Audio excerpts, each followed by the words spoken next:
JP, was that a good hunt to end on, you think?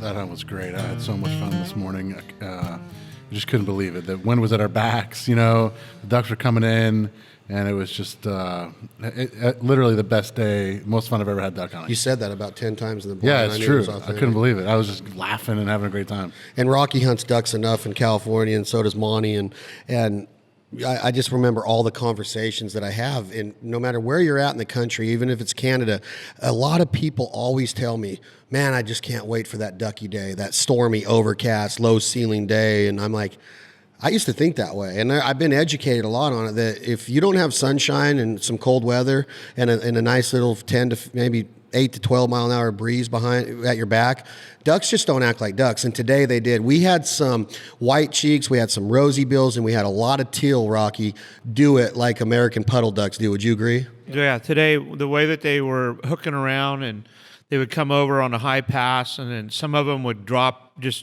straight in and give it up.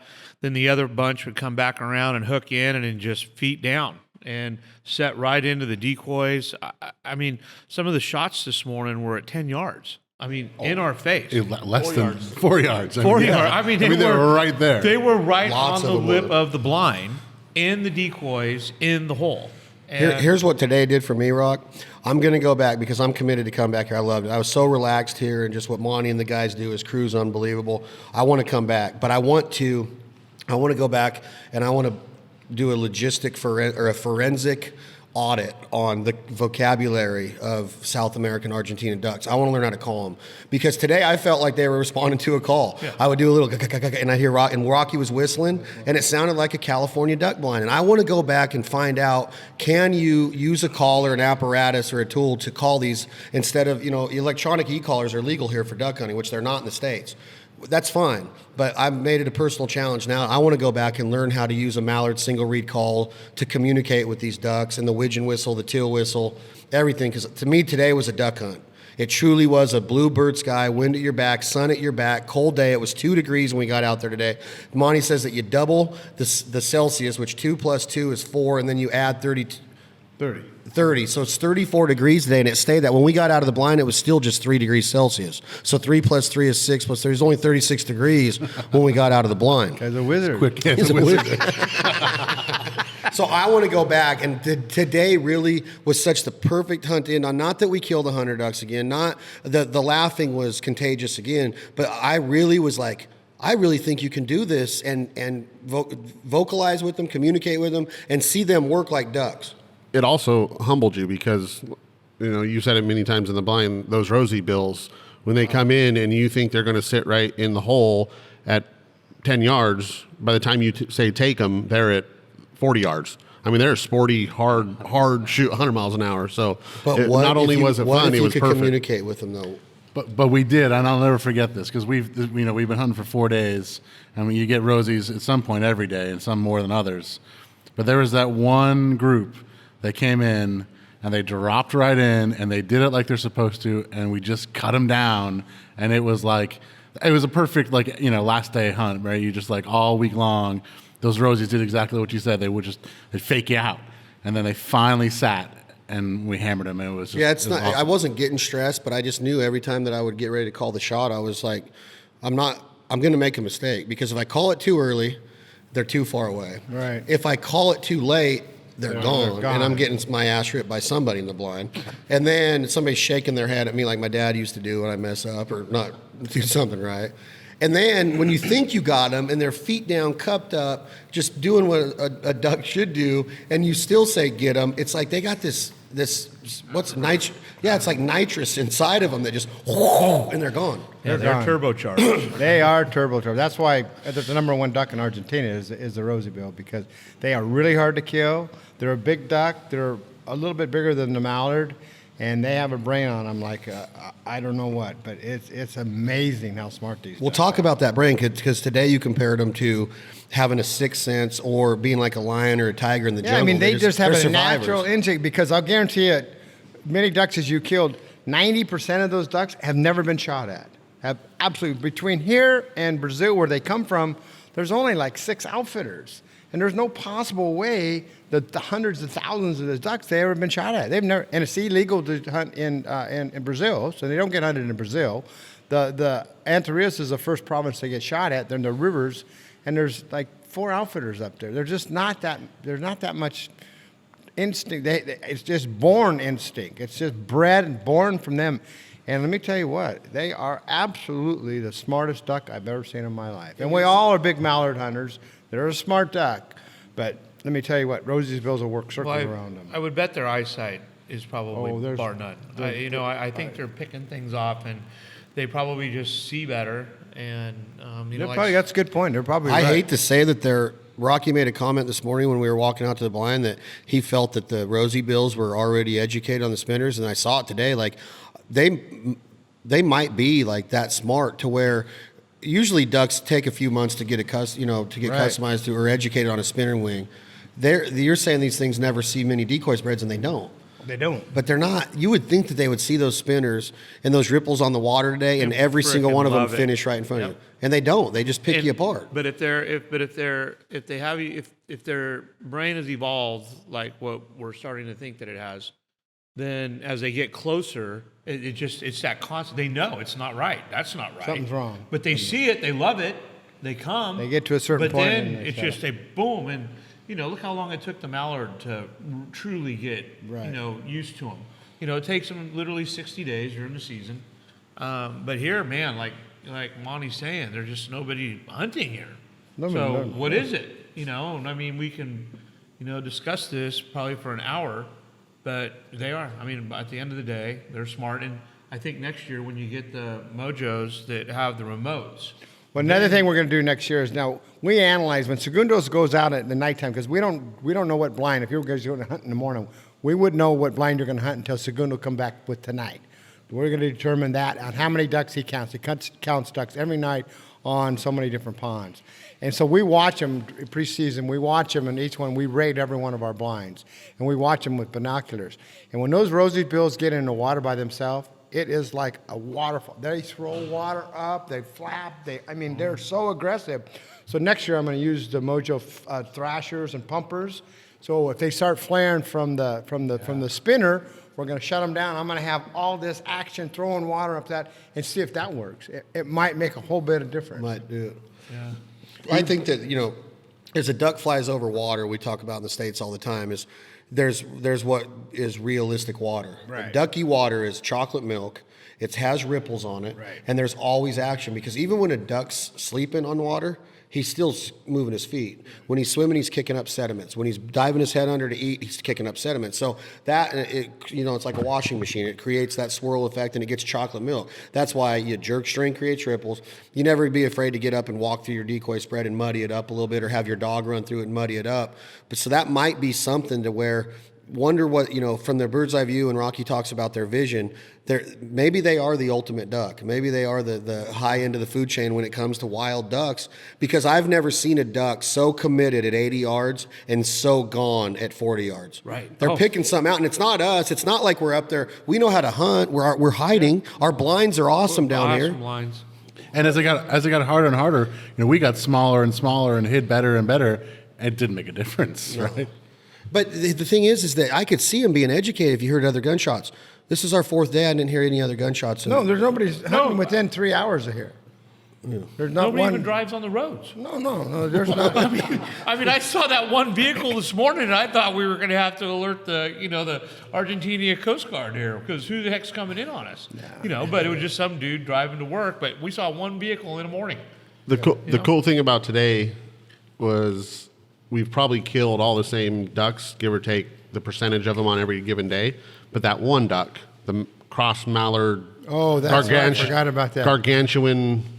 It's amazing. I don't even know what I have a taxidermist coming in tomorrow. I'm going to have him look at it. It's cool. That was the biggest duck I've ever seen. It has to be a farm raised, like a mix with a mallard. It looked like it had mallard in it. It really looked like it. I wonder what would happen if you crossbred. If you brought a mallard drag down here with a Rossy-bill hen, you would have the ultimate duck. That would be it. Green-headed, red-nosed. Turbocharged. Turbocharged Ferrari. Turbocharged Ferrari. Oh, here. This is the basketball. Oh, look, that's a good transition. We're sitting here, and I'm looking across the room, and I see my good buddy George Thompson, who turned 40 yesterday. If y'all follow me on social media, I was teasing him at 47. He's 40 years old today, and I'm looking at the basketball court, and I'm talking old school. Him and my brother Clay made a bet yesterday that they're going to play one-on-one, and 221 by twos and ones, three-pointers worth 2, regular layups are inside the three-point key is worth 1 point. They call their own fouls, and they get 1 timeout each, and they're playing to 21. 2 timeouts maybe. But they got to win by 2. So after this podcast, we're getting ready to go. Caesar just showed us the basketball court, and it looks like old school Brooklyn. And we're going to have a bunch of locals down there, and we're going to have a little one-on-one basketball team with 240-somethings.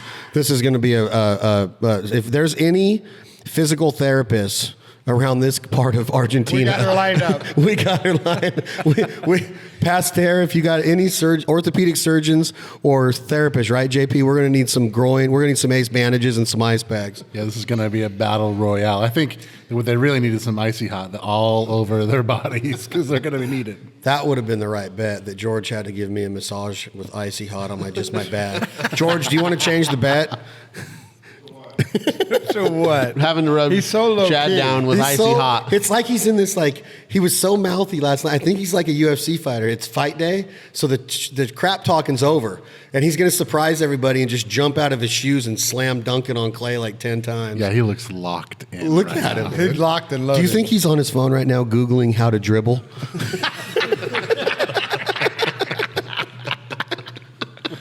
How my many steps God. can I take with not dribbling? George, good luck. Clay, good luck. That's the Foul Life Banded Argentina Duck Hunting Adventures basketball one-on-one tournament.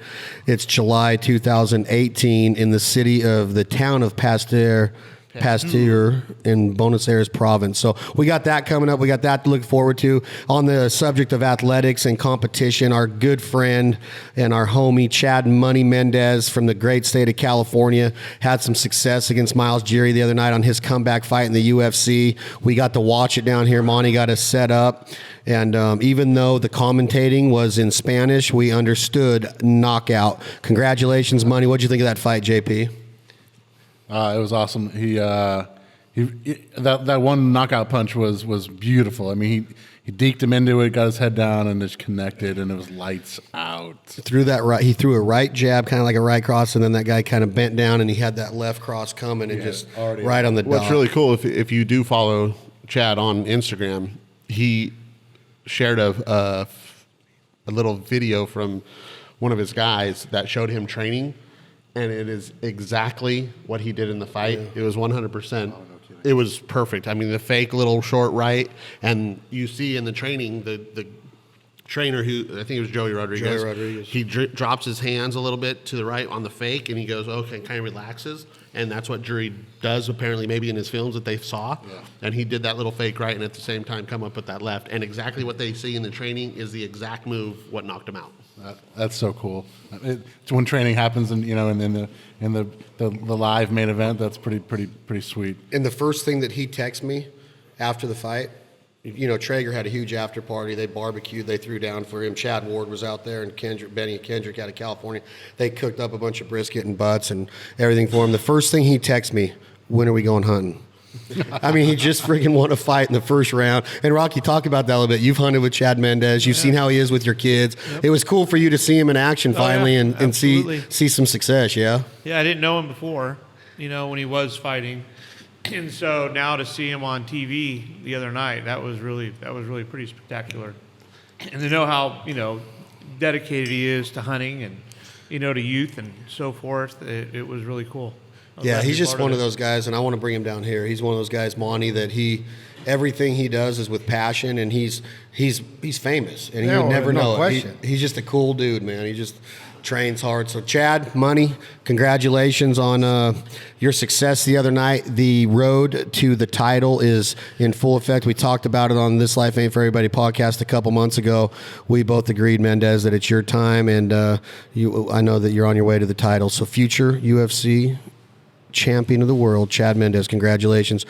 As far as what we have going on now with Argentina Duck Hunting Adventures, we have a little bit of empanadas going. We're filming an empanada recipe with Franco, and we're also getting ready to sit down for another unbelievable dinner. And I wanted to touch on this again because a lot of people take food for granted, but in the duck hunting lifestyle, I would say 50% to 70% of the camaraderie is duck camp. And most of the socialization at duck camp is done around food, right? And when you come down here, that's what I get the feel. I've been to lodges down here before. I've been to lodges all over the world. And down here, you get that feel of camaraderie and that duck camp feeling because of what you've brought down here. And I think it's cool that an American duck camp guy like yourself, Monty, has brought that flavor and that passion into here, because you see it with Franco and Caesar and how they aim to please in everything they do. No question. I mean, I wanted to take the food to a different level. There's some really nice lodges up, and they do a great job. And I'm just not knocking any of the other lodges. I'm just saying, for my likings and being in the food business for 30 years in Reno, Nevada, I wanted to try to take it to another level. We did a really good job this year. Next year, we're going to have another assistant chef below Franco, so we're going to take it up another notch, and we'll just keep getting better and better and better. Yeah, well, we have to come back then, because I really can't imagine Yeah. taking it up another notch. So You see, we're you watch. we gotta figure out a way to get back down here to experience that second, third notch, right? And it's not just that he's taking the food up another notch as far as what he supplies to his guests.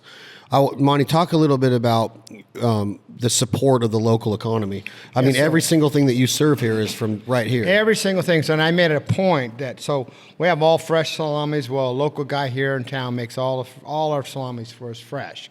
And then there's a dairy down the street, about 6 or 7. We buy all of our cheeses from this local dairy. And there's a local wood-fired bakery here in town. We're her number one customer by far.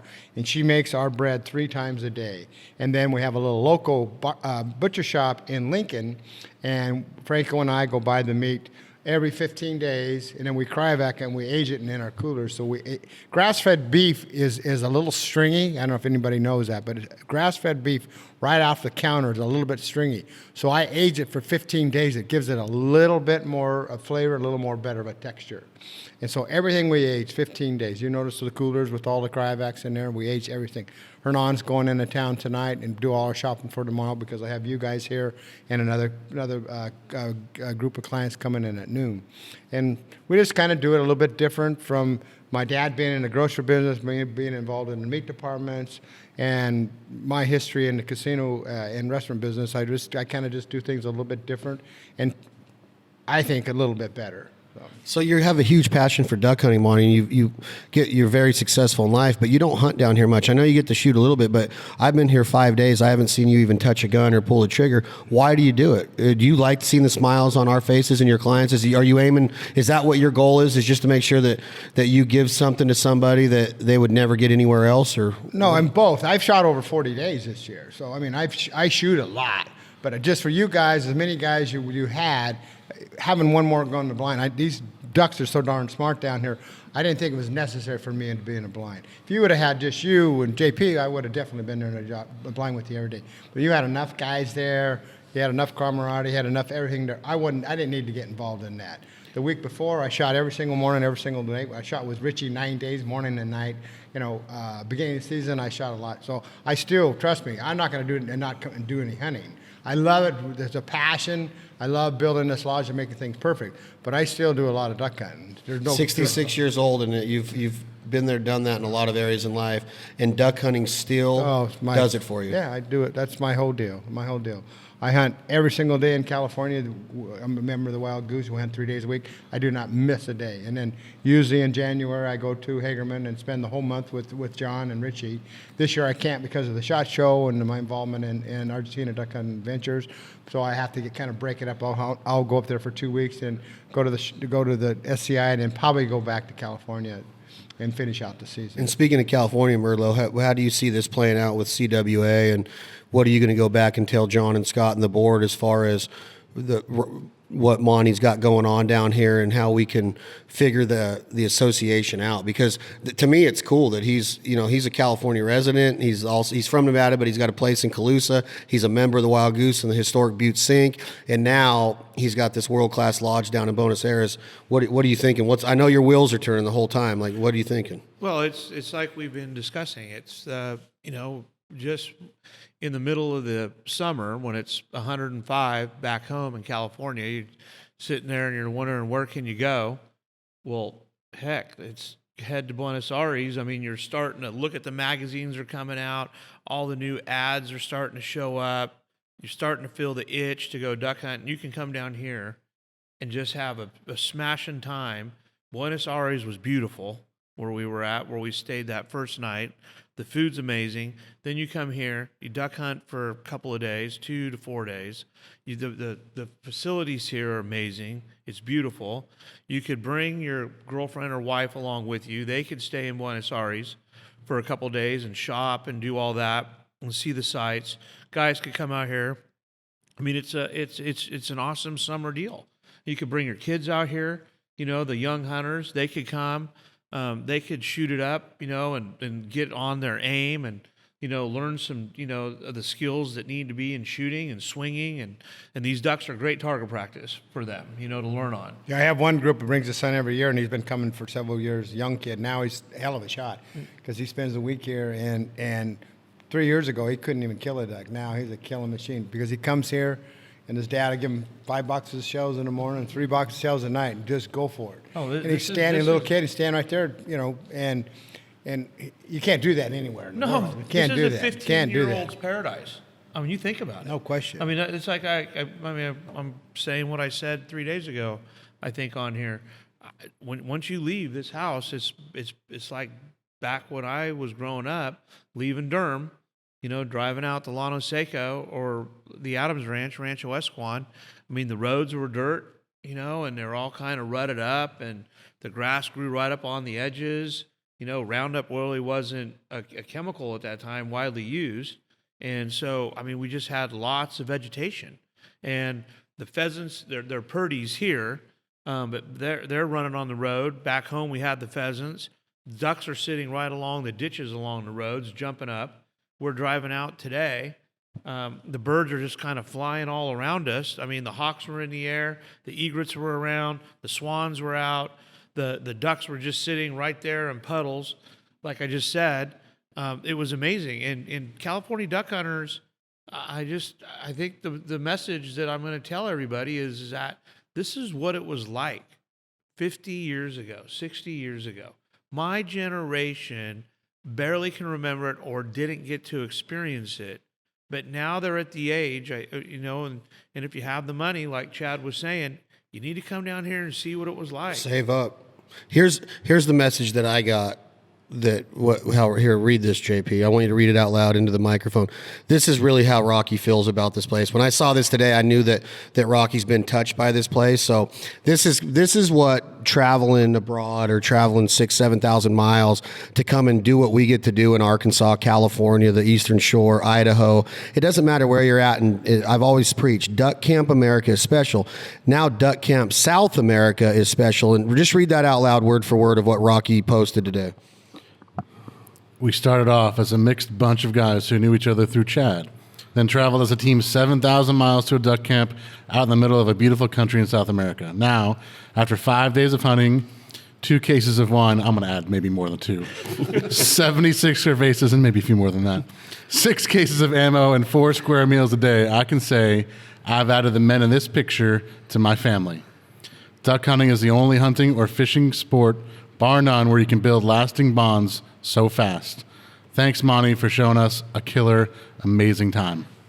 Yep, and that's Well said. That's how Merlo is. He gets emotional, and Rock lost his dad just like I did, and to be able to acquire more family through this lifestyle, it's nothing that you can take for granted. You can say, all right, I get emotional about it, but if you, like Rocky's crying right now, I'm not afraid to say it, like if you're an emotional person, this will get it to you. Like when you see the bond that can be created through a duck blind and everything else that goes into what Monty brings to the table down here, the killing's really I mean, it's world class. I get it. But by 10 a.m., I'm over it. I can't shoot again. I'm done. I can't. I love watching ducks. I could sit there and watch them. But after that, you got to have something to roll on. So what we got rolling is you got friends, you got family, and you got, I guess, really what you have is like nothing that can come in between that. And that's why you know, life is too short, in my opinion. This podcast called This Life Ain't For Everybody. Life is short. And chips on your shoulder and grudges and bullshit arguments and stuff that we had a little conversation about an argument that I'm in with one of my best, you know, what I consider a mentor in my life. That kind of stuff is so superficial. It's so waste of time that if you can mature yourself as a person, and I'm not saying that I'm mature and that I know everything, and Monty's been through a lot more than I have in business, and Rocky is kicking ass in business, and JP, you're successful, and Clay's successful. If you can really look at what's important and know that you pull the trigger 100 times and you kill 100 ducks, that's cool. But when you have tears in your eyes and you can write something like that, and you know that all that other bullshit that you have going on in your life, that you're having an argument with a friend or you're stressed out at work, you got to figure out how to get rid of that, right, Monty? You got to figure out how to keep the important stuff at the top, because if not, life will run your ass over. And every single group that comes through here, when they come in the door, they're kind of stressed. They've been on an airplane for 12, 14 hours, whatever it is. When they leave, I get choked up on every one of these clients because we end up being just best freaking friends. And some of the people I've never met before, you know, some of the people, I usually know at least one of the person in the group, like this Chad and Clay, but I didn't know anybody else. But look at this, and we're all best buds now. We're best buds. And every single one of my groups, because all these people, we don't call this a workforce, we call it my team. And every single person on there is a team, and they're part of my family. And I do anything in the world for them. And same thing with my clients, you know, whatever they need, it's easy to get it for you, whatever there is. We try to make it the best experience possible. And for me, that's a success. Yeah, I agree. And, you know, I feel the same way, Rock. This has been an incredible experience for me. And I think one of the components that, you know, I'm sitting around this table and I feel like I'm maybe like the least successful person in this group, right? And I know that we sit here and we have a great time. We give each other a hard time. We joke around. We have a fun. But everyone checked their ego. I mean, 7,000 miles ago. I mean, you know, there's no ego in the room. It's everyone's the same. We're duck hunters, you know? And I think, Chad, that's sort of what your point is. I mean, this sport, this amazing thing that we do has this like magical ability to kind of like break down those barriers and build these relationships and these bonds that you just don't find. No, and I mean, it's exactly right. And everybody hears me always say that we're not entitled to this. Entitlement's a big word to me. I hate chips on shoulders. I hate people that, I don't hate people. I hate the idea of people thinking that something's coming to them. I think work ethic is everything. My dad always told me you're put on this earth to work. I know how important family is. I know how important friends are, but you got to work. If you don't work, you don't have any of that other stuff. So when you talk about ego and you talk about anything that can be checked at the door, humility is everything in duck hunting, and entitlement is nothing. We're not entitled to do this. We don't wake up every day and go, we're entitled. We get to go kill 1,000 ducks. And when I say that, I say we're not entitled, we're blessed. And when I say we're blessed, everybody automatically assumes, yeah, you are blessed because you get to hunt the best places and you get to kill hundreds and thousands of ducks and geese. And that's not what it's about either. What this table is in the friendships, when you really get a good bond with somebody through a duck blind, like Rocky said in his little story there, that is what being blessed means. Because killing a duck, a monkey can do, truly. And I mean that from the bottom of my heart. No, if you have a good decoy and a spinning wing and you sound okay in a call, and if you come to Argentina or you go to California, you're going to kill a duck. Now, to be successful, I'll never take anything away from somebody that puts everything they have into it to become an awesome duck hunter, because there is a such thing as a badass awesome duck hunter. He's one. All of us are pretty proficient when it comes to hunting. So if you think about what blessed means, it doesn't mean pulling the trigger on an animal. If you don't have compassion and feel for that animal that you're killing, like I said before, you're an ass. You got to have compassion in the heart of a hunter. And that's why Rocky does what he does with CWA. That's what he does by employing these people down here that probably make a lot less money last year than they ever will again being with Monty. It's about the human spirit. And that's what being a duck hunter is about. If you don't have spirit in your heart, in your soul, then you should never go into a duck blind, because when I hear pile them up or make a pile or stack them up, I get it. Killing a duck's awesome. But what the hell are you going to do with them after you have a whole freezer full? It's about having a whole freaking freezer full of memories and stories and camaraderie. That's what we do it for. I agree. And you know, to drive that point home, you know, we have a great time in duck blind, and you're right, count all the ducks, you shoot all these, you know, down here, all these species never even seen before, and we were trying to figure out some of them as we were doing it. But then, for me, the cool part is it's the little moments in the duck blind. It's not even like the big joke that's going on. You know, it's the little nudge from the guy standing next to you. You know, after like a good shot, there's another bird coming in, and we got to be quiet. It's the little moments, right? That don't get the whole blind doesn't even see the little moments, right? But you get to share. But you get to share moments with. You know, I stood next to Rock all week this week, and we shared little special jokes and little special nudges and little special high fives, you know, and good shots and little things, and that's something that this type of hunting affords, right? You can't do that in a deer stand, right? It doesn't happen.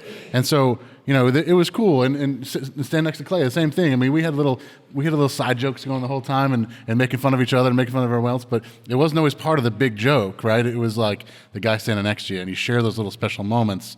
And for me, when I'm sitting on that 10-hour flight back to, you know, the States, and I start, you know, replaying in my mind my own little video of, you know, the things that happen here, it's those little moments that are gonna stick out in my mind, you know. And now I get. Well, I gotta tell you a quick, real funny story. Like the first day you guys were here, and I could hear you guys talking and blind and yakking it all up and stuff. And Hernan and Segundo come over. Hey, what's wrong with these guys? They talking mucho. And they were talking mucho. I said, hey, Hernan, it's a TV show. They're having a great time. But they scare the ducks. I said, they don't care if they kill 1 duck or 50 ducks. They're having a great time. Oh, no, they can no talk. They no talk. It's true. I mean, our blinds do talk. It's unbelievable. We are certified bad-ass crap talkers. I mean, George said some things to me if I didn't have the skin that I do, I probably would have cried. George said some things to me this week that were like, God damn, how does he get that under my skin that quick? He's a little prick is what he is. Oh, we get shushed.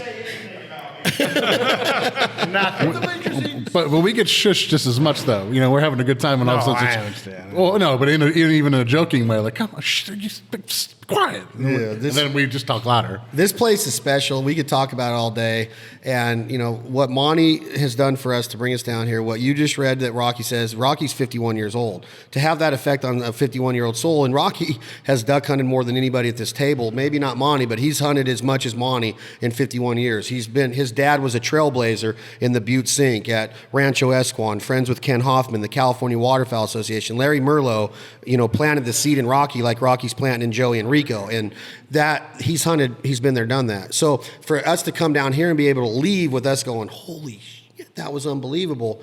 It wasn't about, I want everybody to understand, it wasn't about every kill. Do we love killing? Do we love cooking? Do we love processing and butchering and all that? Yeah, we do, or we wouldn't do it. But I'm telling you, if people could be behind the scenes, and I wish that an orthopedic surgeon could take an x-ray of my jaw right now and understand the pain tolerance that I've put it through this week with laughing so hard. My cheekbones hurt, my jaw, and that's what duck camp's about. And deer camp's cool like that, but deer hunters don't get down like that. They're in bed by say. I say it all the time. I love deer hunters, but they're weird. They don't get down like us. Now that's the thing. I mean, to say kind of the same thing about what you guys are saying is I've talked to people back home over the past 4 days, and the first thing I say is a joke that was said in the blind or things that are going on outside of the killing. It has nothing to do with the killing. Right. And when you get home, you're not going to remember the maybe that one special shot, maybe Tom's first kill because we brought a new hunter down here. Cool. Those little things like that. The kill's doesn't matter. But when you go home, the first thing that you're going to tell about this is something other than the killing, and that proves the duck empanadas or something. has like nothing that. to do with that kill. Hey, you might want to talk about Tom today. That was pretty cool. Yeah, Tom's awesome on the camera, and just to see him say that he wants to get into hunting, I think that that's what it's all about. If he comes back, he came to me today. He's like, "Hey, you guys are having a blast in there," and I never thought Tom would want to shoot a gun, and he came to me today and Rocky and said, "Hey, I want to start shooting a gun and I want to get into it." And that's like, that achieves exactly what Rocky's talking about. Is if somebody like Tom at 40 years old says, "Oh my God, look at this! They're having a blast in there." Tom's never really hung out in the blind like he did here. He's always, pretty kind of far back, or he's walking around. But here, it's in the water. He had to kind of stay close to us in the same proximity, and he was jacked up. So duck hunting will do that to you. And I told Tom, I said, listen, if you do get this in your blood, the chances of you skiing again are probably slim and none. Never. You'll never do anything again. But guys, this has been another episode of This Life Ain't For Everybody podcast. I just watched my good buddy, and I mean real good buddy, George Thompson, put on his Air Jordan shorts, Nike shoes. He's got a Benelli sweatshirt on with Max 5 down the sleeves, with a Max 5 hat on. Clay's dressed in a banded long sleeve summer shirt. He has a banded Max 5 preseason warm-up over the top of it with a Benelli headband wrapped around his head like Paul Pierce or one of the Harlem Globetrotters. Neither one of them are in high tops, so there might be an ankle roll in our near future. Don't say that. Somebody's coming up. But I'm Chad Belding. This Life Ain't For Everybody podcast. Monty Baldwin, who's been a dear friend of our family. He knew my dad before I knew my dad, meaning that they grew up together. To be down here now and see his success and him being able to give this opportunity and memories to us, Monty, I thank you.